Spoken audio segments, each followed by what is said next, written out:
Good evening, ladies and gentlemen. 4:33 p.m. in beautiful Baltimore. East Coast time is the best time in the world. Absolutely. We've got our congressional candidate guest here, Jose Vega, coming in from New York District 15. And Jose, why don't you introduce yourself a little bit? Give us, tell us who you are, and what made you want to throw your hat into the ring. Thanks for letting me come onto your platform here and to talk to your guests. My name is Jose Vega. Like you said already, I'm a congressional candidate running in the Bronx, Congressional District 15th, and I'm running against America's darling, Ritchie Torres. Everyone seems to love this guy. America's darling. Yeah. Or maybe Great APAC name. darling, I should Yeah. say. He is universally, I think, disliked, my opponent. Because of all the money that he's taken from AIPAC and the Israeli lobby, and not just Israeli lobby, Wall Street too. I mean, the guy's taken so much Wall Street money. He's taken BlackRock money, Blackstone money. He's just completely betrayed the Bronx. Now, the reason I decided to throw my hat in the ring is because, one, I'm from here. I'm born and raised in the boogie down Bronx.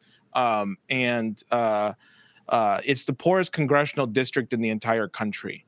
I mean, like the backwaters of Louisiana are somehow not as bad as the Bronx. And that's saying something. You think of poor areas, a lot of people with their mind go to like those southern red states, like Louisiana, like you just mentioned, Alabama, the ones where there's just very rural. It's very surprising to hear, New York City of all places has the area that is actually the poorest.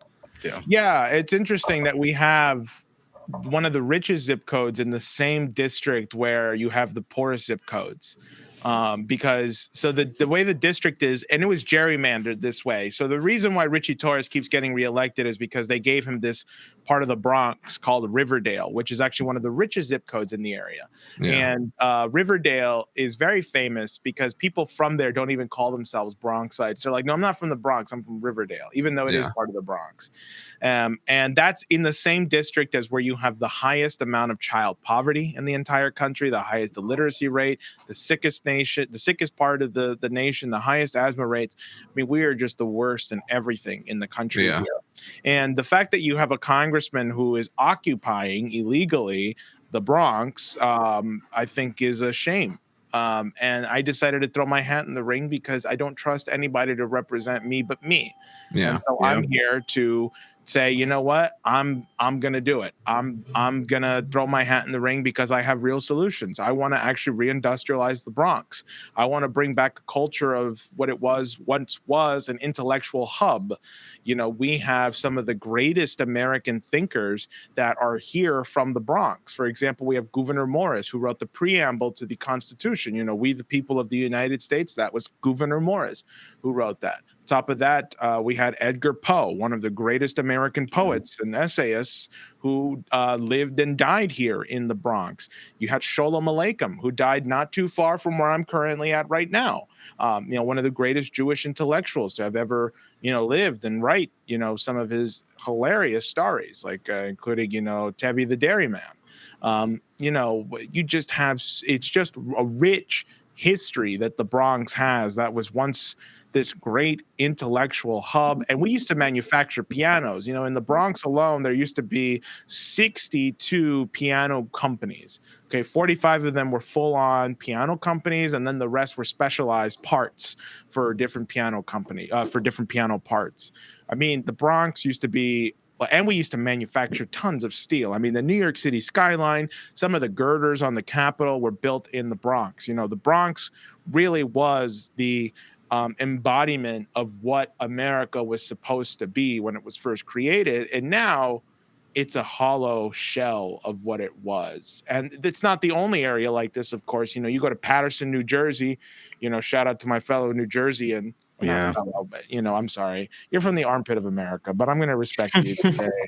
Anyway,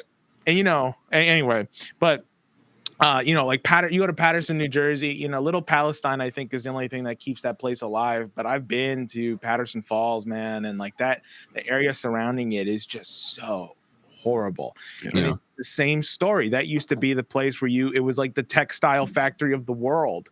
You used to get some of the best silk there. The Paterson, New Jersey has such a rich history. And there's tons and tons and tons of towns in the United States that all tell this story of a post-industrialization United States. You go to Detroit. Detroit is like fucking crazy. A East New shell. York, crazy. Danville, Virginia, crazy. Oakland. Listen, like all these places used to once be real, vibrant, actual working class neighborhoods that have just been utterly gutted and destroyed. And it's time we fix that. It's time we bring back a real vision for American prosperity again. And I have this, one of my kind of like things that define my campaign is rebuild the Bronx by rebuilding Gaza. What I mean by that is that we're going to bring back the steel factories. We're going to bring back educational opportunities and vocation for young people. What I call the Space Civilian Construction Corps. You're going to take people who are between the ages of 18 to 27 years old, and you're going to say to them, listen, whether you're a college graduate, college dropout, high school graduate, high school dropout, you are going to get the same access to become an engineer, a surveyor, a mechanic, whatever it takes to build the city, and the education that comes with it and the compensation that comes with this training, you will be afforded and given it. And you, for 2 years, will be part of an intensive work study on the job site training program, where at the end of these 2 years, you will be at the level of a STEM engineer who could work at NASA. And you're going to pay back the government by working for another year or two by being a part of federal projects. Big federal projects that will include rebuilding neighborhoods like the Bronx, but also instituting things like a high-speed rail network to connect the entire country. You look at China, you look at Japan, they've got modern trains that go 600 kilometers an hour and faster. It's a shame that we don't have that here, and they're going to be a part of that. They're going to be involved in some of the groundbreaking research into nuclear fusion so that we can actually solve energy poverty. And most importantly, they're going to pass on those skills too. They're going to be the teachers at other programs that we institute outside of the Bronx. And then they're also going to atone. So the United States has been complicit in a genocide now for over 2 years by giving the Israelis carte blanche. How do we actually compensate and atone for what we've done? Well, we can't bring the lives that we killed back, but we can only give them a brighter future. And so with some of the steel that will be produced here in the United States, produced here in the Bronx by the people of the Bronx, who will be given a second opportunity, they will be exporting steel to Gaza when the time comes to rebuild Gaza. And they will be on the ground rebuilding Gaza, and that will be atonement. That will be our forgiveness, our attempt at saying, forgive us. Let us build you a real oasis. And of course, this will all be dictated by what the Palestinians want. And I don't think they're not going to want to rebuild. And we're going to make Gaza look like, if they want it, the next Tokyo. It all depends on if Israel will allow it, really, and what the United States chooses to do. Yeah, realistically. I have to watch what I say now. I can't just say fuck Israel, because that Got to be professional and careful with those words. Semantics is the devil. But it sounds like a very optimistic and motivated guy. What you want to see come out of the Bronx. Like, what would you say is your primary mission? Going into your first term. If you were to get the chance to be able to represent New York District 15, what would be your top priority for what you would want to push for in that initial moment? That's a great question. I think you have to bear with me on this. There's the principle of polyphony. Do you guys know what polyphony is? Something I've heard before, but I have no idea what it means. In music, it's when you have different instruments, both playing something at the same time. You hear it in music today. You hear it in classical music a lot, right? And it's different parts of a song that come together and they make one song, right? But they might be playing two completely different things, right? So I have sort of like a multi-layered approach to what I would want to prioritize that I think is all part of one thing. One is restoring transparency and trust into the government again. I do not believe, apart from a handful of congressmen, and that's very small, Like Yeah. Marjorie Taylor Greene and Mm. Thomas Massey, I think, Mhm. have completely won me over in my trust for them to be real representatives. And Ro Khanna is getting there. And I think I would want to be another voice like that. And I Yeah. would want to Yeah. call out the people that have been lying for too long about getting us into endless wars, whether it's the endless funding for Ukraine or the endless funding for Israel. It's all the same thing. And I would want to call that out and Yeah. be there and help other candidates. Really, I want to replace our entire Congress. That's Mhm. number one. I've heard that I would, complaint a few times. Yeah, I agree with and that across the board.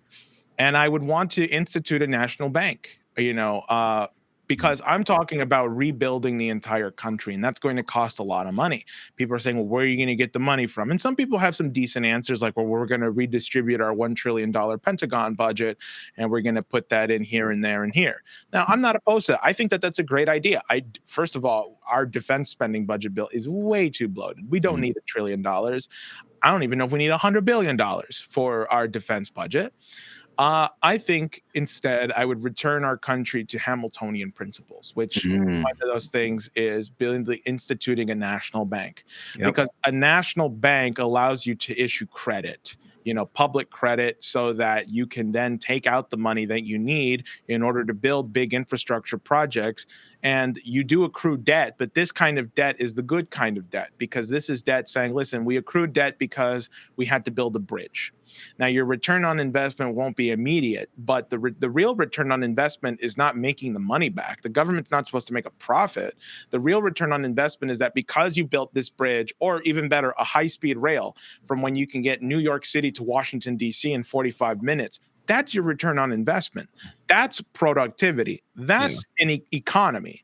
That is what I want to institute, and the national bank allows you to start thinking about what kind of projects do people need in their areas of the country. So I have a lot of projects for the Bronx, but this would be a tool that would be useful for any congressman in their district around the country to be like, well, our roads really suck. We do need new bridges, or we need new, better modes of public transportation. Maybe I can ask the government if I can pull out some credit for my city or my district or my state, so that we can build these big national infrastructure projects. And most importantly, I think we need new cities. Part of the reason why New York City is so expensive to live in is because the income of the median income of the residents is going up, because the kinds of jobs that are here are very high paying. And as a Mhm. result, there's a very big demand for a certain kind of income, people who make a certain kind of income to live here. And as a result, they are gentrifying the area. So what you have in the Bronx is you have collapsing houses, which we just saw with Mitchell Housing that collapsed. And you Mhm. also have casinos being built up, and you have luxury housing being built up, and you have hospitals and schools shutting down. The message is being sent very clearly. If you are black, brown, and poor, you have no reason to live anymore, at least not here. And we don't care where you go, but we want to turn the Bronx into a banker's paradise. And we want to make it safe for all the yuppie transplants who want to come here and get a high income paying job. Now, one of the ways in which you can combat that, of course, is by reindustrializing the Bronx, so that the kinds of jobs that require skill and manufacturing will come back to the area, meaning that the rent will go down because it'll match the income of the people who would be coming to this area. So if you're making $80,000 a year working at a steel plant, well, your rent has to be something reasonable so that you can live here and also make that and be. That's how you. One way in which you can bring down rents here in New York is you have jobs that match the income necessity for living in the city. And you also need new cities as well. So, for example, if we built 3 or 4 different New York cities all across the country, the demand to come just to New York City would go down, and therefore the markets would also then go down as well. And because living in New York wouldn't be seen as like this big thing anymore, because there's 3 or 4 other cities like it. And my plan would be to build 10 new cities. Yeah, sorry, that's No, just no, that's fine. gone It's off fine. policy at this point. So you mentioned about how you want to reindustrialize the Bronx, and go further with that as well, dealing with high-speed rails. One big issue with this is a lot of red tape on the local level and more. So how would you, as the federal representative, work with the local and state lawmakers and more to get around that, to be able to get these projects underway? Because as we see with California, they've got that high speed rail project that they've been working on that's been in red tape hell, essentially. More than a decade they've been trying to build it. They've got very little rail actually built. The project's budget has bloated massively due to this. So one thing that needs to be done is to figure out how to get past that. What would you go or do to try to work with these local and state level lawmakers to get this done? That's a great question. And like, for example, here locally, there's this project called the IBX. So right now, there is no way in which I can get from the Bronx to Queens to Brooklyn. I have to go from the Bronx to Manhattan and then into Queens, right? There is no direct line. So Governor Kathy Hochul has actually announced a plan called the IBX, the Interborough Train Line. You know how long it's going to take to build? 15 years. Yeah, I was about to say 10 plus. Yeah, wow. It had to have been 10 plus. Years, right? It's like, great. And I've been advocating for this since I was like 16 years old. Yeah. Why is it going to take 16 years? Bureaucracy and red tape, like you're talking about. One of the things that slows down a lot of development progress, especially in a place like New York City. We built the Empire State Building in 400 and some days. Right now, it's going to take 15 years to build the train line where the rail lines already exist, by the way. It's not like they're going to have to break ground on this. It's already there. So it's going to take way too fucking long to build. So one of the reasons is that you have the EPA, which Richard Nixon had signed into law as an executive order in the 1970s, the Environmental Protection Agency. And basically what that did was it said any kind of infrastructure project you want to build first has to pass through all environmental regulations, because we don't want to blow up the planet, right? We don't want to blow up, that's their reasoning, right? Is that, climate change, and also we want to protect the environment. It's a very noble goal. I will not deny that it's a noble goal, but what that then caused is an immense amount of slowing down. And what I would say is that I would use my powers as a federal representative to just induce the states to repeal a lot of their bureaucratic laws and say, listen, as a congressman, I can get you federal money. And we can get these projects going that'll help everybody's lives, and we can speed it up. But you are going to have to work to repeal some of these bullshit red tape laws that slow everything down. Yeah. And I think the Trump administration, especially through Lee Zeldin, who's now the chair of the EPA, has been doing some steps towards that, trying to alleviate some of this red tape stuff going on, trying to alleviate some of this bureaucracy. But the problem is that the reason he's doing it is not for the reasons I'm talking about. No, they believe that economic development is casinos, right? Yeah. You figure out how, like, it's going to take 15 years to build something that might actually be useful for the constituency, but they're proposing building this casino in a year and a half. So what the fuck, right? Who it's like, we can get our shit together if we wanted to. It's a matter of intention. It's a matter of priority, right? Why does it take a year and a half to build a casino from scratch, but it's going to take 15 years to build a train line that can make life easier for people who commute from the Bronx to Queens on train lines that already exist? Like, I keep emphasizing that the rail lines are there already. This isn't going to cost a lot of labor or time. They're proposing building on stuff that already exists. So what you see here, it's not necessarily the problem. It's like it's all red tape. It's a matter of they don't want to do this, but they will gladly build up luxury housing that's easy to build up, right? They'll happily build up casinos that is easy to build up, but they're not going to, go for just a simple fucking train line. Yeah. Which would ease up congestion a lot. So for one, I would organize the community to just so that they are educated on this and know this, and like, listen, like if they wanted to, they would, it's like a significant other, right? It's like, if they wanted to, they would, and that's the kind of relationship people need to have with their government, right? You need to stop settling. You have standards, okay? You have standards, and they need to take care of you, all right? And if they're only going to do something once in a while and they don't care about you, but they'll gladly do something else for the private companies, dump them, forget it. So I hope that answers your question. It does. It No, does. that Now does. you've mentioned that one of your big complaints about Richie Torres is how much money he takes from all these big lobbying firms, and I think this ties into what we were just talking about. A lot of this red tape. I mean, for example, the corruption goes into this as well. I mean, it's not just necessarily politicians or lawmakers saying, "Well, we can't do this because of XYZ zoning laws or such," but it's also because people favor certain individuals or rich developers when it comes to projects. And do you think that Richie Torres's ability to take large sums of money from wealthy individuals has skewed his ability to actually represent the district fairly and actually represent their needs compared as a whole compared to certain individuals?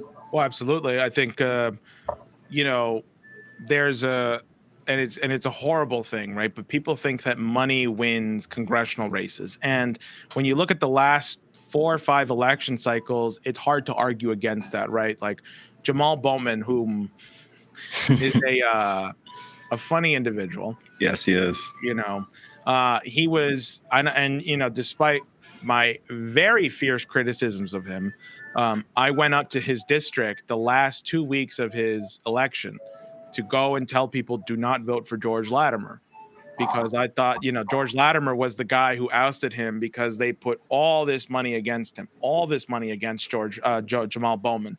Like $25 million is the most Oh my expensive God. primary in history just to get him out. And Jamal Bowman was an incumbent. He was in there for, I think, 2 or 3 terms. He was no small potatoes. He had a lot of name recognition, and they flooded the zone. They called him anti-Semitic, and they got his ass out. And I was there trying to make sure that the guy could at the very least stay in somehow, but it didn't work. But Yeah. now I think there's a shift in the wind. Something happened.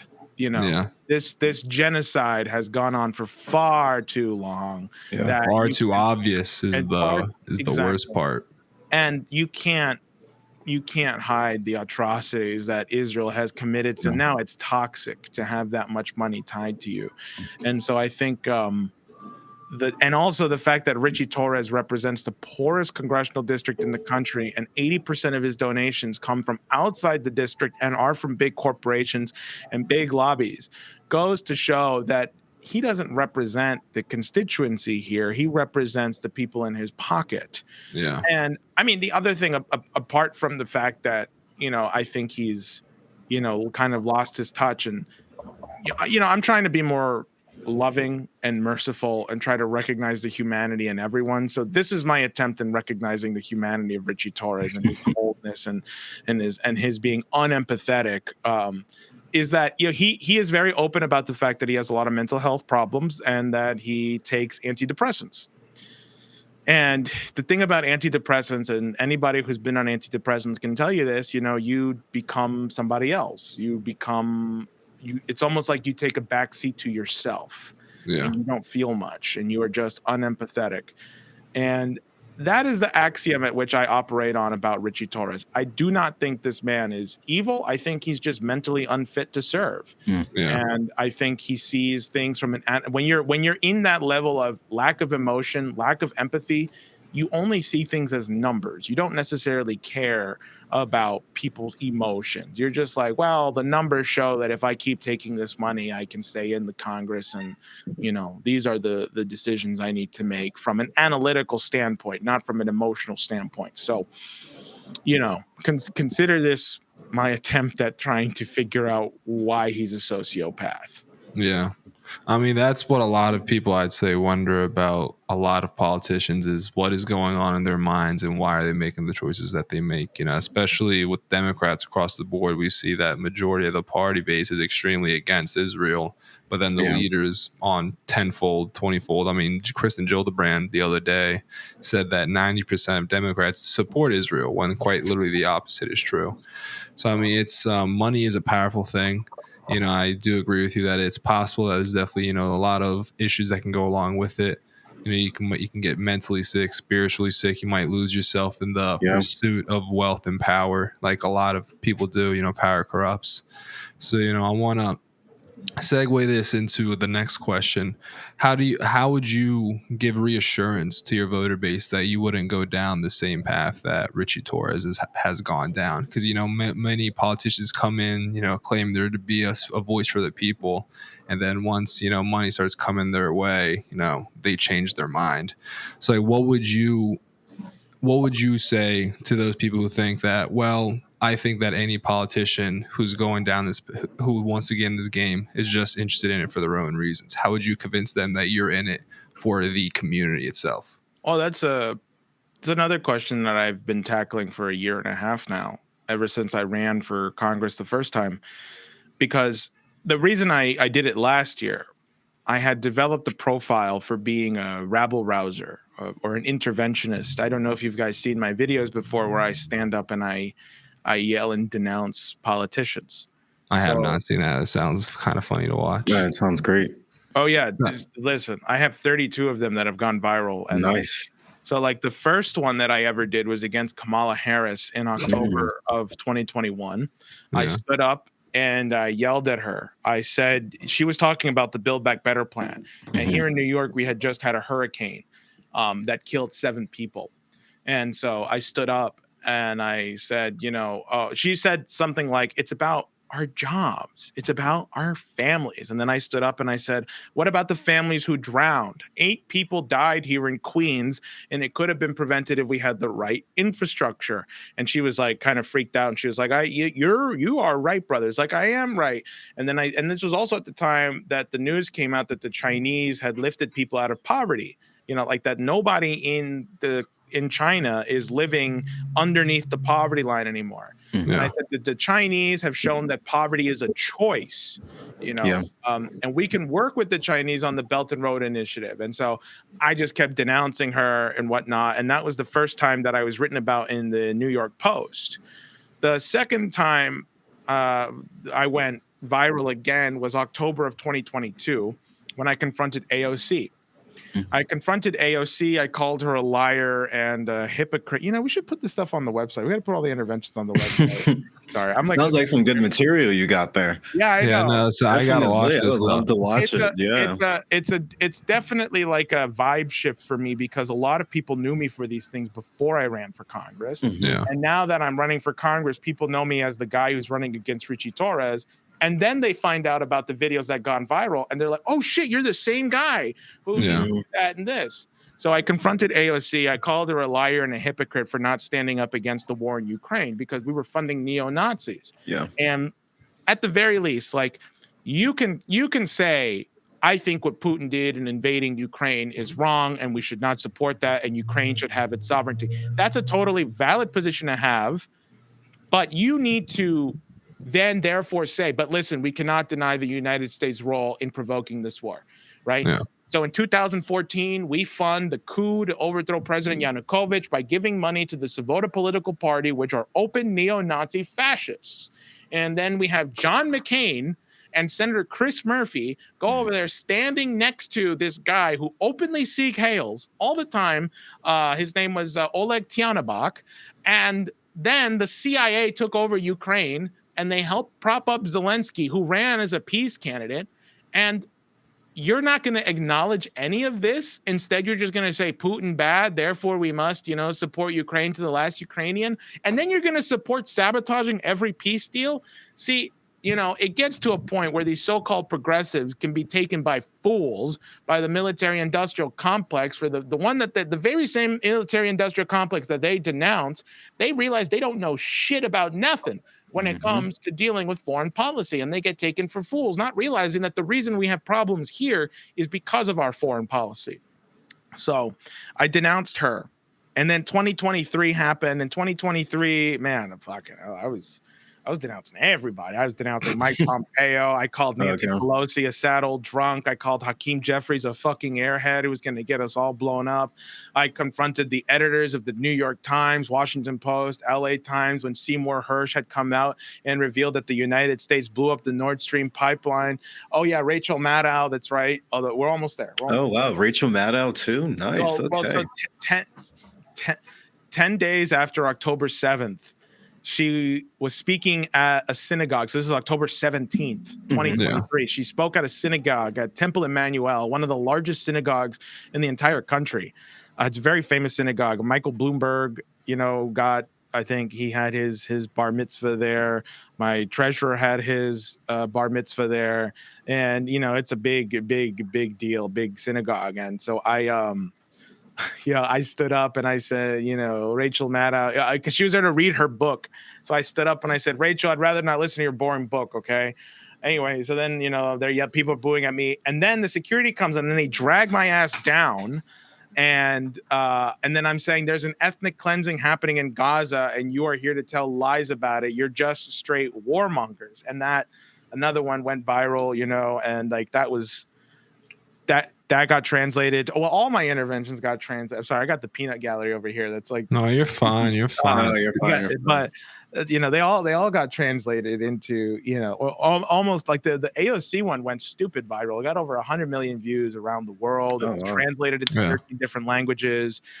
So then that was all 2021 to 2023, and then I became a candidate. And then even as a candidate against Ritchie Torres as an independent candidate, I was still doing that. So I was, I yelled at, who was the first intervention? Oh, Matthew Pottinger, who's the State Department guy who advises Ritchie Torres on China. And he comes and he tells us why we need war on China. So I stood up and I said, I called him an incoherent idiot and then an incoherent babbler. And then I said something like, you think I give a shit if Xi Jinping is spying on my TikTok? The NSA and our government already spies on everything I do. Our government is stealing everything, all of my privacy, right? Yeah. And I'm supposed to care about Xi Jinping doing this. Why don't we talk about what we're doing first? Why are you allowed to surveil me? Right. That's even funnier, especially given the fact that the whole argument for why we need to get TikTok out of China's hands was so they can't spy on American citizens' data and more. But then they were totally fine with selling it to Larry Ellison, Oracle, and Netanyahu himself claiming we control TikTok now. So clearly the issue wasn't data breaches to foreign countries. You know what I mean? Who had the information was the issue, realistically. Yeah, who had that in their information hands instead of in outside, adversaries' hands. But they're really not even an adversary in most ways. Exactly. I think go ahead, Jose. Well, I was just gonna finish up by interventions of 2024. So I did that one. I was choked, and that one got 100 million views in China. I was choked. You went over that quite casually. I was just, well, you can see it in the video. They like push me down, and then I'm like, we can work with I start like they actually like put their hand on my throat, and they like start to, and I was like, the wind was knocked out of me for a minute, but then I stood back up. And then I just kept going. But then the one that really, really blew up was the one I did against Paul Krugman. You guys know who Paul Krugman is? Don't worry. He's sounds familiar. Economist or the New York Times. Old man. Yeah, he was doing something in September of 2024 called "The Economy is Great." The economy is great right now. So why are people pessimistic about it? So I stood up and I said, Nobel Prize winning economist here to tell us how great the economy is. I'm sure the residents of Asheville, North Carolina are feeling the effects of the great economy. I'm sure the South Bronx is feeling the same thing. And then I said, hey, maybe Asheville, North Carolina should rename itself Israel so it'll get $30 billion in aid. Or maybe the South Bronx should do the same and call itself Ukraine so it'll get $300 billion in aid, and that I just went off on that. And so like that, anyway, to answer your question as to like why people should trust me, it's because I've made enemies with everybody in the establishment. They have nothing I want. And frankly, if they do start writing articles about me in the mainstream media, it's not going to be friendly, and that brings me to the most important point, which is the LaRouche point. So you may have seen on my website that I proudly associate myself with Lyndon and Helga Tsepp-LaRouche. And if you Google Lyndon LaRouche, you get cult leader, you get far right or far left, authoritarian, extremist, this, that, and the other, anti-Semite, just like you name it. It's like a bingo card. Just whatever you can denounce this guy with is there, right? But I take a lot of my policy and everything I am. I've been associated with them since I was about 15, 16 years old. Everything I am and everything I believe is a product of being influenced by hanging out with them and organizing with them. And as a result, I've got to talk to NASA scientists. I've got to hang out with some of the greatest anti-war minds right now, like people like Scott Ritter or Dennis Kucinich or Ted Postal, Ray McGovern. I mean, I've got to share the stage with Dr. Bernard Lafayette, who is one of Dr. Martin Luther King Jr.'s lieutenants. Um, Oh wow. I got to I got to be a part of some of the greatest classical music concerts ever, and I have developed a real love for humanity. Yeah. And and I never will disassociate with them because now they're working with people like Dr. Naledi Pandor, who brought the case to the International Court of Justice against the Israelis for committing genocide. Mm. And like Dr. Naledi Pandor is one of these people that we've engaged in dialogue with about one of my policy proposals, the Oasis Plan. So people say to me, Jose, if you just drop the LaRouche name, you would become the president tomorrow. And I'm like, no, because I need to show people that like I'm going to fight for what's true. And being associated with LaRouche is like so toxic, but I don't care because people need to know I'm not going to fold and bend over, my principles and what I know is true just for the prospect of getting something. You know what I Wow. mean? Yeah. Yeah. I feel like a lot of state and federal politicians don't have that same level of respect as you have for yourself. Definitely. I mean, I've worked for a state rep in Philadelphia for about 5 years, and he was basically on the same grounds that you are. He's not going to falter to anyone, going to stay on his ground and his beliefs, and that's what he was one of the longest serving African Americans in the PA State House. So I love that you're standing on your convictions and actually standing your ground. It's a lot that we don't see in the political world. Well, thank you. So It's very I want to ask you, I know you mentioned a little bit. Well, I'm holding off on the larger topic of Israel, until later on because I want to touch on a few more of the points regarding New York 15 specifically. So Mhm. one big thing that we see, especially in New York, is the affordable housing crisis. Now I know you touched on a little bit earlier about your plan to try to match wages to housing prices based off the geographical area, like such as as you mentioned, having just the jobs in Brooklyn pay more in order to match the housing. So that leads me to two questions. You can answer them separately. The first question would be, what would you do or try or work to do in order to lower the housing affordability crisis? And two, do you think the minimum wage should be raised on a federal level, on a state level, or on neither?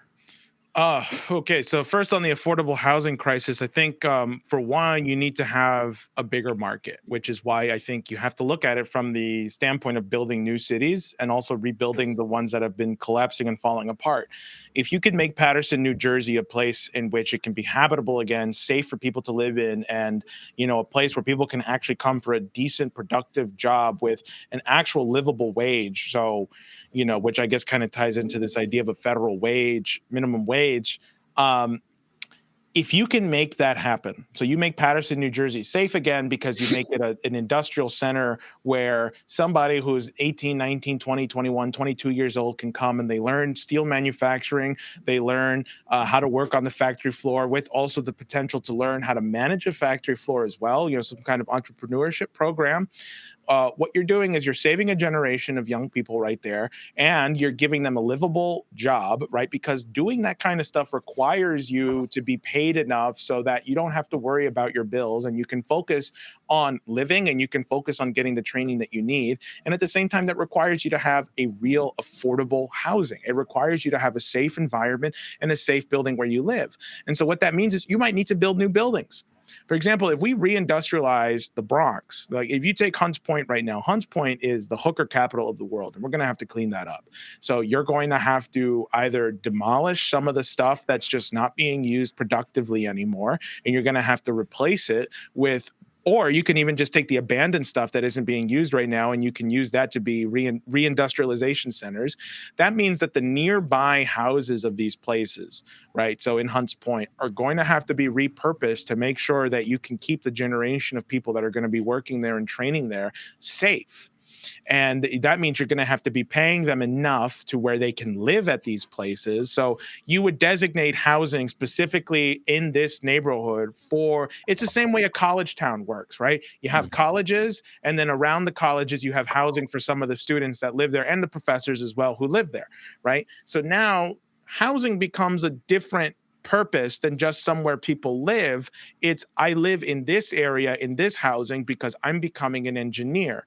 And that is how you can solve the affordability crisis here in New York City, at least, right? So right now we're bloated, over bloated with tech jobs, right? Remote work jobs, right?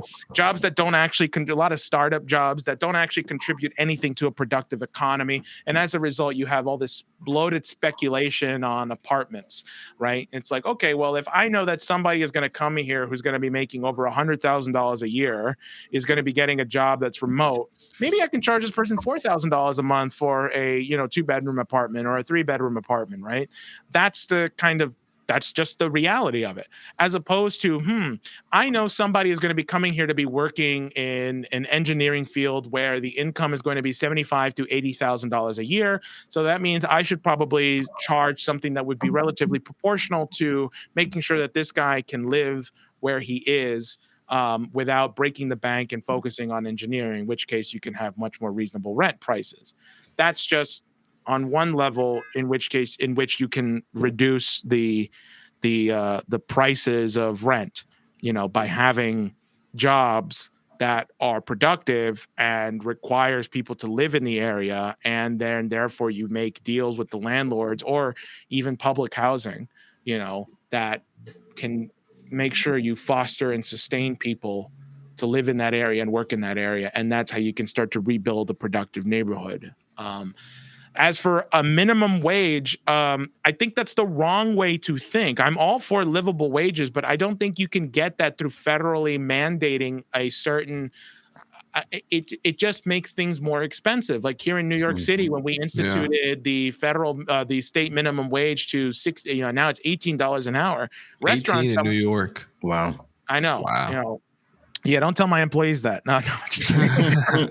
That's just me. You realize like restaurants got more expensive because waiters had to be paid that too, on top of tipping them as well. And products get more expensive because now employers have to match to pay that, right? So it all just becomes speculative as opposed to productive. And part of the reason why things are expensive too is like getting around the New York City sucks, right? So if you want to get produce and commerce around the city, you have to have trucks that come in and deliver stuff to all these bodegas, and it's completely inefficient. Whereas things would become cheaper if things were easier to get around. So for example, if you built a cross Bronx train, or a cross Bronx train that goes from the east to the west of the Bronx, and then you also had a train line that went underneath the George Washington Bridge into Fort Lee, right? So our Mr. Jenkins over here could he could drive to Fort Lee, park his car there, and then take a subway into New York City from Fort Lee.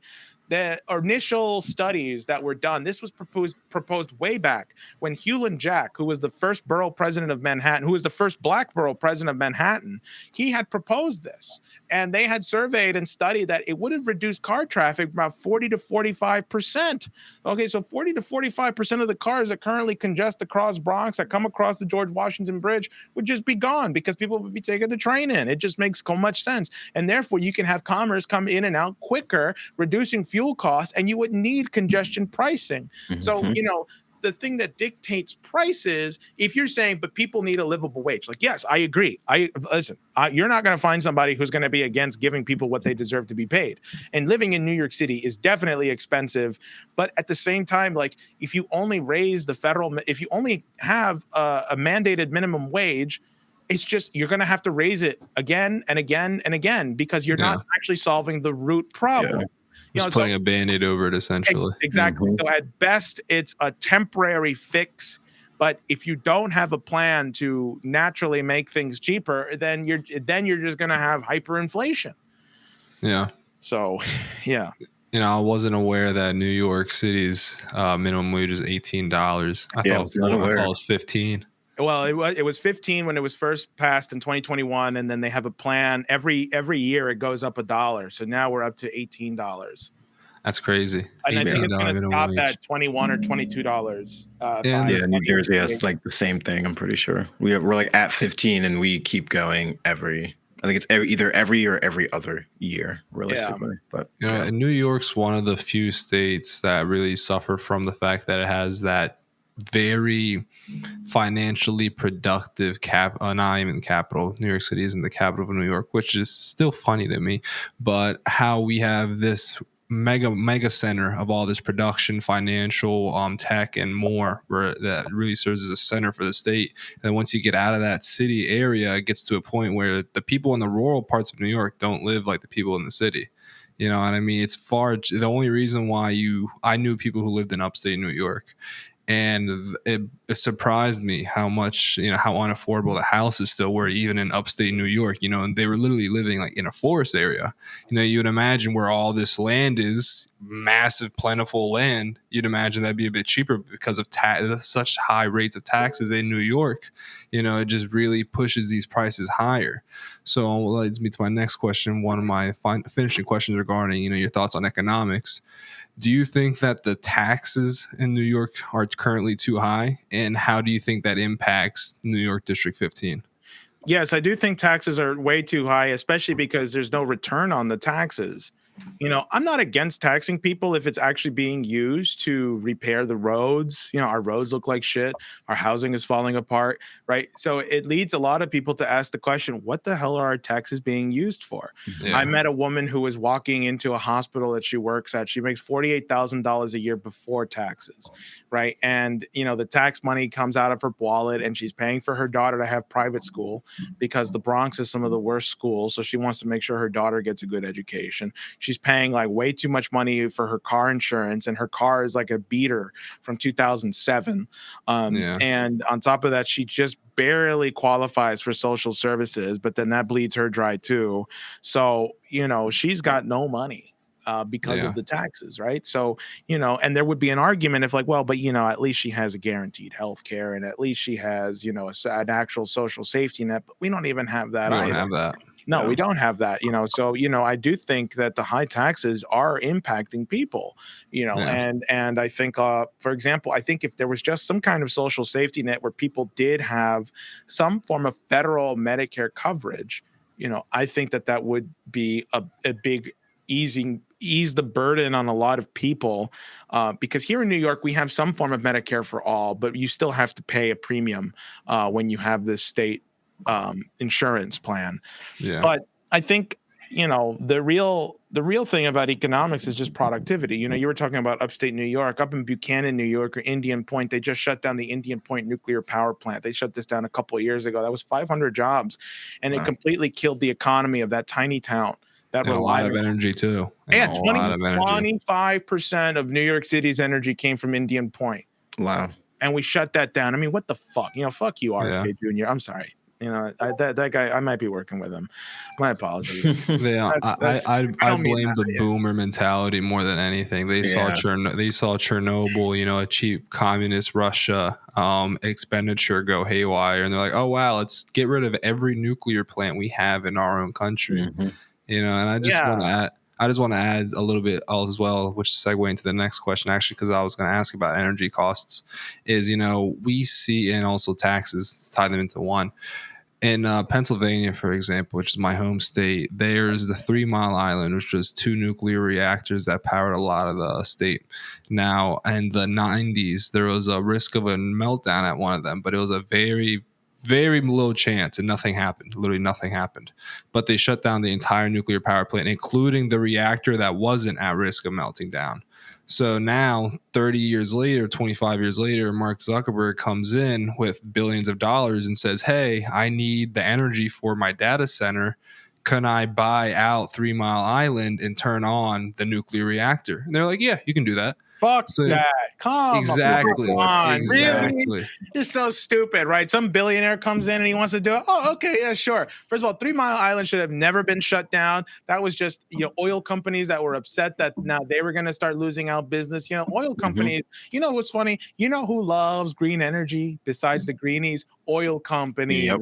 natural gas companies, because they know that that shit is inefficient. You cannot power New York City on 100% renewable energy. It is just not possible. And so they get premium paid, right? When they have to turn on the natural gas plants or the electric power plants, hey, we don't operate all the time. So the times we do operate, you're going to have to pay us more money because, we just don't operate all the time. And as a result, we pay them a shit ton more money than we would if we're just using them 100% independently, right? And the people know this. I went to a community board meeting where somebody was there advocating for solar panel usage, to try and transition solar panel usage for New York City. And he turns out he worked for some private lobbying firm to bring solar energy. And I asked him, like, listen, what do you do when the sun isn't out? Or what do you do when it's cloudy? Like solar panels don't have a 100% efficiency rate. They just aren't able to operate all the time because the weather is not always in optimal conditions. And that's also true for wind turbines as well, or wind power as well. And I said, like, what do you do then? Then why is it that we have to pay a premium to these natural gas companies? And then he said, well, we got these things called candlelight hours, and, that's a really good question. And hopefully I can get back to you on that one. Like, really, you know what? Like, the deflection answer. Yeah. Yeah. And they take advantage and they prey upon the fact that people are well-meaning. It's like, I understand, you've been told that you are the cause for climate change because every time you breathe out, you put carbon into the atmosphere, and the best you can do is shower a little bit less, reduce your consumption, try not to drive so much. And, every time you turn on the light, you're killing some, bird that's on the extinction list, right? People have been fed this lie that people are a plague on the planet, not realizing that, like, if you actually care about climate change, I guarantee you all the missiles, all the bombs that we drop on Gaza contribute so much more to impacting the atmosphere than you just living and existing do. Okay. So don't buy into this whole thing. Humanity is a good thing. Human beings are a good thing, and we're created in the living image of our creator. Gotta be optimistic. Absolutely. So, and it's funny you mentioned that whole thing of kind of kneecapping ourselves for a green initiative. I mean, Germany is a fantastic example of that. They've gone down in energy production in the last 20 years because they're trying to save, be more green, be good for the planet. And back in like 2005, before they took on this initiative, China was already like the leading producer of, greenhouse gases, CO2 into the atmosphere. They had about literally more than every other country combined except for us. And then since then, China has tripled their emissions. And France and Germany specifically have cut theirs down. So the question is, if the goal was to benefit the planet by cutting our emissions down, we quite literally didn't achieve that because China is now emitting even more. Even if they're covering what we saved, and then some by producing more than they were initially. So we see these countries weaken themselves, infrastructurally by doing these decisions. And, I think America is a good example of that because we had a mixture of the nuclear fear and the green craze that kind of swept over the nation for both parties. You know what I mean? And it just really resulted in what we're seeing now, massive increasing energy crisis, because now we've got more companies using energy than ever. And we just didn't have any infrastructure in place to actually meet that increased energy demand, and it's just a matter of what are we going to do for this, so with the rising energy costs, as the hopeful representative of New York 15, what would you do to help your district deal with this? Or what would you try to do to push forward to get either more energy produced or get the energy costs lowered? We're going to reopen Indian Point nuclear power plant. We're going to buy 3 Mile Island from Mark Zuckerberg. I will buy it off of his hands. We're going to build 50 nuclear power plants across the country. And we're going to invest massively into nuclear fusion. Okay. Yeah. Right now, all of our nuclear energy power plants are being run by fission. And I know the Chinese are working on fusion right now. And they have this very ambitious plan, which I think the US should be involved in too. So the thing about helium is that helium has 2 protons and 2 neutrons. And when they hit each other, they create fusion. And you also have some nuclear waste. But helium-3, which is a very rare element, there's only trace amounts of it on Earth, but the moon is littered with it, has 2 protons and 1 neutron. When the 2 protons and 1 neutron hit each other, they actually cancel out. You get no nuclear waste with this form of nuclear fusion, and you can output so much more energy than you do with fission right now. And as a result, they want to mine helium-3 on the moon, because just like 3 or 4 canisters of it could power, a city for a century or something. Yeah. Wow. And they plan to have nuclear fusion by 2040. And this could solve the energy poverty crisis, right? That's something that we should be investing in right now. And that's I have a very big ambitious plan. But see, the thing is, my philosophy on this is that I think ahead. We are city builders, but we also build for our posterity, right? New York City, the reason it's continuing to stand right now is because the people that built it in the early 1800s, mid 1800s, late 1800s were like, okay, this has to be good for at least 100 years. And we pray to God that 100 years from now, somebody's going to take this over and make it better for the next 1,000 years, right? Yeah. Like, that's how they were thinking. And that's how I think right now. How am I going to make this planet better for the next 100 years, for the next 1,000 years, for the next 50 years, after I'm dead, by the way? That's how I will measure the success of my life, is that the day I die, and that the day I die, that someone is born, that person who is born can have a guaranteed better life than me, then I will have succeeded in living. That will give meaning to my life and to the millions of other people who are currently alive now. Everyone has to ask themselves, why am I here? And I know everyone has a different answer to that, but I genuinely believe at a fundamental level, everyone has the responsibility to make this place better than they got here when they first got here. So I you have agree with to that. leave it better than when you first got here. Yeah. I mean, like you said, everyone's got a different answer to the question of what am I here for? We all have a personal mission that we've got to figure out for ourselves what that mission is. I think the common factor, in my opinion, is always that greater belief that humanity needs to keep going further, keep getting better. Like the higher tide rises all boats sort of philosophy, but with humanity as a whole. And so I want to go into the next question then, Jose, specifically more about actually what's been going on with public education in the country. So one big thing, of course, is, education for the youth. They're the future. We want them to do well. What would you work on to try to, improve education in New York 15 and New York as a whole? Is this unorthodox if I ask my policy director to come in? Because we just wrote a whole policy on. Hey, nobody's perfect. No, it's perfect. No, it's perfectly fine. Yeah. Yeah, nobody's perfect. Important. Kynan is my policy director. Like, we literally just wrote a whole policy platform for education, and he can speak on it. Go ahead, Kynan. Awesome. Yeah. Welcome, Kynan, our temporary guest. he also intervened on AOC back in October of 2022. Hey, go ahead. Awesome. Yeah. Awesome. Well, yeah, I know it's a bit unorthodox. Thanks for allowing me. Hey, no worries. And good to see you guys. But yeah, good to see you too, Kynan. Yeah, so I actually just wrote the policy on Jose's website. People can go on his website and go on the policy tab. But the title of it is Genius Exists in Every Child, my policy for reinstituting classical education. And Jose and I, for that matter, we went through a rigorous classical education when we were about high school age. And what I mean by that is heavy emphasis on what the Greeks called the quadrivium, arithmetic, geometry, music, and astronomy. And what we did in this summer program, we would begin the morning by having 2 hours of music, and we sang in a youth chorus. We learned the works of Beethoven, Mozart, Haydn, and others, the great classical composers. And then after we had our lunch break, we would work with constructive geometry. We built the 5 Platonic solids, for example, and we also discovered, basic principles like, why is the Earth round?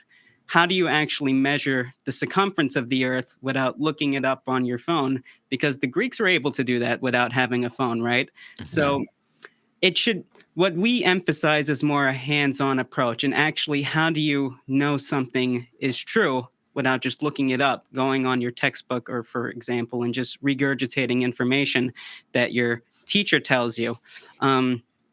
And I think the basis also is from a Platonic dialogue called the Meno dialogue, which Jose and I had read at an early age. And in that dialogue, Socrates, the Greek philosopher, he talks to a young slave boy, and he has him do this problem of doubling the area of a given square. And this slave boy has no formal education. He doesn't know anything about geometry. He doesn't really even know what numbers are. But Socrates guides him through it, and he's able to discover it for himself. And the point Socrates makes to him is that the answer was always in your mind. You know, it's inherent within every human being. And that's really what we believe. We believe that every child can become a genius, but education really just has to be restructured from the top. And that's where the point of classical education comes in. But also, I mean, look at, you know, the rates of literacy, for example, right? I think you have in the country approximately 43 million people who lack even basic literacy. And you compare that to China, which in 2020, they had an overall adult literacy rate of 97%. So we're way behind in terms of this. And also, our schools haven't been maintained, the infrastructure hasn't been maintained. So there's another component that comes with it. But I would just start off by emphasizing we need to reintroduce classical education into our schools. The works of Plato, Shakespeare, and Dante, that's been completely thrown out, and we need to reintroduce that. So I guess that's how I'd answer that. Yeah, and I just want a good answer. Thank you for giving us that insight. I just want to also give a little bit of my thought to it as well. In Baltimore down here, we actually have pretty often. It surprises me when I first moved down here, and I saw this.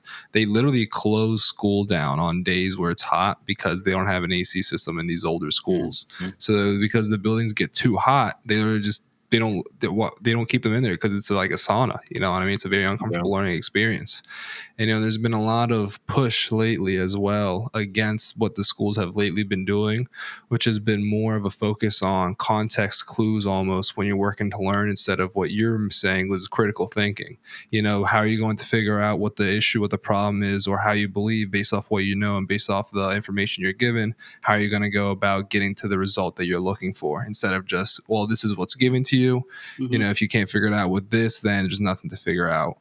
And, so thank you for giving us that answer, kind of giving us a little bit more insight into what your guys' plan for education is. Sure. I guess I'll let you come in. We actually just shut down a Catholic school here, and it was called All Hallows Catholic High School. And in the South Bronx, it had a 100% graduation rate, and we shut it down. It was shut down. Why'd they shut it down? Because it was the reasoning.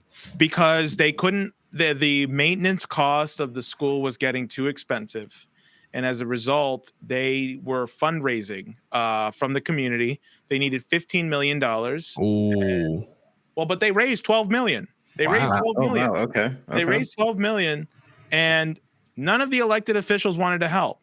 Right. So Ritchie Torres apparently visited the school and was like, "What do you want me to do? What do you want me to do? What do you want me to do?" Getting millions from lobbyists, can't throw a penny at all. So the Catholic school apparently is not a part of the Catholic Church, because the people that own it are like their own kind of brotherhood. And they sold it to some real estate company, which apparently now is just going to turn it into prime real estate, because the school is like right next to Yankee Stadium, like almost. Oh, wow. Okay. Yeah. So they didn't make a lot of noise. They weren't allowed to publicize it. And the teachers were put on a gag order. They weren't allowed to talk about this to the media or the press. Really? I was fighting hard to try and keep that place open. But, like, you're telling me Ritchie Torres couldn't call his donors and just be like, listen, there's the school in the Bronx. Can you at least match this or something? Like $3 million for you isn't going to be a lot. Can we do a fundraiser for fuck? Excuse me. No, you're fine. You're fine. No, it's the passion. We understand the passion. It's like really, something that actually works in the South Bronx, and it gets shut down. And the borough president isn't doing anything about it. The city council isn't doing anything about it. The local state legislator doesn't care, and the congressman doesn't care. Which is also why, like, my race isn't about just going after Ritchie Torres. I'm picking a fight with everybody. All right. Yeah. I don't care who I do not want your endorsement, Hakeem Jeffries. Yeah. I do not want your probably wouldn't even give it to you with the way things were going with Mom Donnie. If you're not an establishment dog, good luck getting an endorsement from another establishment dog. Yeah, unfortunately. I'm not. Maybe that's the way they could sink my campaign. They just all endorse me. It's like, whoa, no, I'm not with them. I promise. Yeah. And 4D chess. yeah, exactly. And I appreciated the way Kynan went into the education policy, because I truly believe that knowledge is innate and we do not discriminate against children at all. I think, like here they're talking about banning the gifted and talented program. Why the fuck should a 4-year-old or a 5-year-old, and the way they behave dictate the rest of their life? They're Yeah. 4 and 5, why? And you can't just I truly believe that every child is capable of genius. Yeah. And, given the right environment and given the right teacher, and everybody learns differently, but, everybody has the ability to learn. And it's just a matter of putting in the resources that our schools and teachers need, and hey, listen, our schools in the Bronx, they're fucking horrible. Yeah. Horrible, and the teachers have to deal with a lot, so there is no such thing as one child is better than another. Sure, are there students that are more adept than others? Okay, I will give you that. That's always been the case. But I just think if you're going to have advanced classes, you need to reason out that the non-advanced classes can be already, like that alone can set up a child for greatness, and that the advanced classes are more for specialization. That's sort of, apart from what Kynan was saying, my overall plan to education. And I think, we do something every Friday at 6:00 where we read through Edgar Poe, because we're trying to bring literacy to the Bronx, and Poe was from here, right? And I'm also a big advocate for people memorizing poetry. Yeah. I think that, Robert Frost, Edgar Poe, Shakespeare, those are like my big 3 people right now that I've been memorizing a lot. And I would just say that I think everybody should do that as well, and it's something that you can keep with you for the rest of your life, and it becomes yours in a sense. Do you have a favorite poem by chance? Yes, Stopping by the Woods on a Snowy Evening by Robert Frost, I think. Do you know the one? Whose woods these are, I think I know. His house is in the village, though. He will not see me stop here to watch his woods fill with snow. My little horse must think it queer to stop without a farmhouse near, between the woods and frozen lake, the darkest evening of the year. He gives his harness bells. Oh, no, excuse me. Yeah, no, he gives his harness bells a shake to ask if there's been some mistake. The only sound, downy wind and snowy flake. The woods are lovely, dark and deep, but I have promises to keep and miles to go before I sleep, and miles to go before I sleep. That's a good poem. Yeah, I think I've never actually listened to much read much Robert Frost. So I cannot, I gotta say, I'm much more of a, due to my background with, the Bosnian War and such, I've been always more of a focused in on the poetry surrounding my home country. I've never actually heard Robert Frost before. Is he, where is, I'm assuming he's American? Yeah, American. He wrote a lot of different poetry, whether it was Boston, New Hampshire, Maine, or just overall over the East Coast. He was. Yeah, he's usually pretty well known across the board for like poets and so forth. President Kennedy gave him the Presidential Medal of Honor. And Kennedy has a great thing about Robert Frost and the artist as a whole. He says, that the artist reminds us,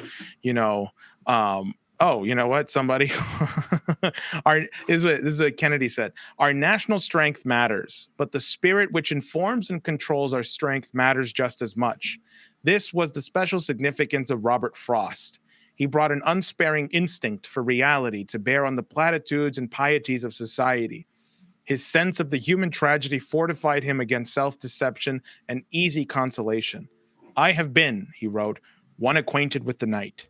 And because he knew the midnight as well as the high noon, because he understood the ordeal as well as the triumph of the human spirit, he gave his age strength which to overcome despair.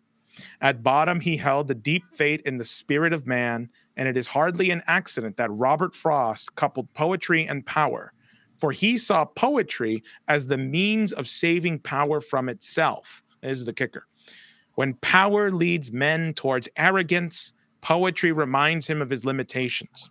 When power narrows the areas of man's concerns, poetry reminds him of the richness and diversity of his existence. When power corrupts, poetry cleanses. For art establishes the basic human truth, which must serve as the touchstone of our judgment. You know, That's beautiful. That's a great That is speech. beautiful too. I That's very good know. too. I would, Very I good. would pay that speech writer some real good money to make me a speech. Yeah, that's very good. I think that's a beautiful way to look at it, though. I mean, the arts are a very good way to stay in touch with the human side of things. Really, I mean, it's very easy for us to kind of separate ourselves and get really egotistical, and art, poetry included, is a very good way for us to remember the greater image, the beauty of life, and that's what matters.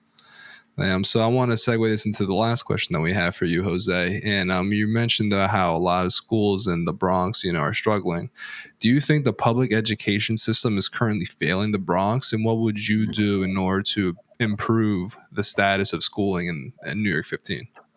Yes, and I think honestly it's something on the grounds of declaring a national emergency. If you don't have an educated population, you cannot have a republic. The republic and the principles of the Constitution require the citizenry to be educated enough to uphold it. And if you have people walking around here who are in their 20s and 30s who don't understand basic civics, who aren't literate, and have no idea about the policies that are being discussed or talked about, and only care about what's going on within their own lives, that's how you get the situation you're in now. And it's a horrible saying, but it's one that I believe is true, which is that you get the government you deserve. And if you fail in the basic responsibility of making sure that the next generation of Americans are educated, you're going to get collapse. And that's also why I believe strongly that you need to institute an emergency program in our worst districts, like the Bronx, for example. I think has some of the worst high schools in the entire country. And you are going to need an emergency override program where you're going to have to send in teachers like soldiers. Okay, like you will have to deploy your best teachers around the country, and you're going to deploy them like soldiers into these schools. And in some of these schools that have extremely bad delinquency problems, you might need to put in some drill instructors or some people who can maintain order. Because if that's what it's going to take to make sure that people and students listen, so that you can educate them, then so be it. That is the gravity of the situation right now. And it's going to require a drastic measure at this point. Because if this next generation, what they call them, Gen Alpha, it fails, in getting educated, then we have no more country. The boomers fucked it up for us. Okay. Yeah. No, they definitely did. Hoarding everything. And that's okay, because we have to fix it. And, it's like this quote by FDR, some generations, much is given. Other generations, much is expected. And this generation has a rendezvous with destiny. All right. And that comes from his inauguration speech, 1930. No, it's when he accepts it's the inauguration speech, 1933. 36, when he accepts a Democratic National primary win. Right. Yeah. Because that's when he talks about Dante. Right. So he says that. And before that, he's also talking about the role of government, and he says the immortal Dante teaches us that the sins of the cold-blooded are weighed differently than the warm-blooded. Better a government that errs in that spirit of charity than freezes in its own cold indifference, right? He even says there, right? Governments aren't perfect, presidents aren't perfect, but if we all operate on the spirit of charity, if we operate on the spirit that we're trying to do what's best, it's better those faults than those of a government that is just indifferent and doesn't care about its people. And so anyway, I guess treat the education problem like it's an emergency crisis. And you're just gonna, and if that means you got to bring in teachers from other countries, that have figured it out, then you do it. You're gonna have to do something drastic right now. I think a big thing that people say or are skeptical of is that heavy-handed approach. But there's that saying that the heavy hand comes with love, and it's you say it accurately, in my opinion, that if you really allow the next generation or any generation to go by without getting a proper education, you're really just shooting that community in the foot. You know what I mean? Because they're going to come to a point where that generation is going to be the next community leaders, the ones that are working, the ones that are making the money economically. And if they're unable to sustain themselves even, then where's the community going to go? It's just going to implode within on itself because it has nothing going for it. It's that education is the pipeline to success, really. Yeah. Absolutely. I agree. I couldn't agree more. Well, Jose, thank you for joining us. This has been a really nice talk, and I hope when we get closer to the 2026 midterms that, you have good fortune and that you're able to go up with Ritchie Torres and prove him to be quite the bum, because dude is a bum. Yeah, you guys were fun to talk to. Hey, Mr. thank Jenkins, you. you're in New Thank you. Jersey, and Maestro Muhammad, you're in Baltimore. Yeah. So pull up. No, yeah, Yeah. we definitely can. I actually have family that live in Brooklyn, and my dad's side of family lives in Newark, New Jersey. So I'm actually not too far outside of that area. It's But, Newark, right? It's Newark, right? Can you Newark? repeat that louder for my staff in the back that make fun of me for saying Newark instead of Newark? Yes, it's Newark. He has it right. It is Newark. Wait, people Delaware say is New Newark. Ark? People say New Ark? It's Yes, for and Newark. I'm looking No at all of way. them who So say it. Delaware is Newark. Up north in Jersey, it's Newark. That's the I've difference. always heard Newark. I've never heard Newark. Yeah, Newark is only in Delaware. That's the only Oh time my you're going to hear God. that. And North Jersey is just Newark. It's the same word. It's not two separate words as it is Newark. in It's Delaware. just one word, Newark. There's no Mhm. space. Newark. Yeah, exactly. No, yeah, we would definitely love to come up and maybe even do a another episode as your campaign progresses as well. Definitely. Absolutely. I'll be turning down MSNBC, CBS, but you guys are Lovely. wide open. We'll push it. Hey, I mean, Lovely. you know what they say, there's no such thing as bad publicity. I mean, if you get a moment to go on MSNBC for them to try to prove you as a kook, I'm sure you're going to take that advantage and make it a blessing. Absolutely. Yeah. Absolutely. Well, is there anything, you want to say to the listeners and to closing any of your statements? constituents who may be listening, Jose, as an ending note? Yeah, I think if people want to get involved with the campaign, they can go to votevega.nyc. It's votevega.nyc. We redid our website from scratch pretty much. And you can donate and you can volunteer there. We're out pretty much every weekend, and you can come and join the team. And, of course, we need funds too. We are operating at a much higher level, and that means we need funds. And ideally, we would need $250,000 a month. Yeah. And the most an individual can contribute is $3,500. So if you've Is got that for the entire year or for up until the primary, and then you can do it again yeah after the primary. So yeah yeah. Interesting. I didn't know that's how the campaign law works, but good. Thank you for getting that out there. Unless you have a Yeah. super PAC, in which case you have no Super contribution PACs, limits. and yeah, there is none. Which unfortunately, got to get rid of Citizens United with that. Yeah, I'll say they're trying to throw Massia, Kentucky, make America great again. Kentucky, Miriam Adelson, the other Zionist super billionaires are trying to get him out because he's so anti-Israel. But that's a whole different conversation that we could have a whole different time, because there's a lot to say about that. Absolutely. Thank you again for joining us, Jose. Thank you again. It's been a pleasure. We look forward to hopefully coming up to New York to interview again or having you on another time. Absolutely. Thank you guys. This was fun. Yeah, thank you. No, thank you for your time, Jose. Hope you have a good one. Yeah.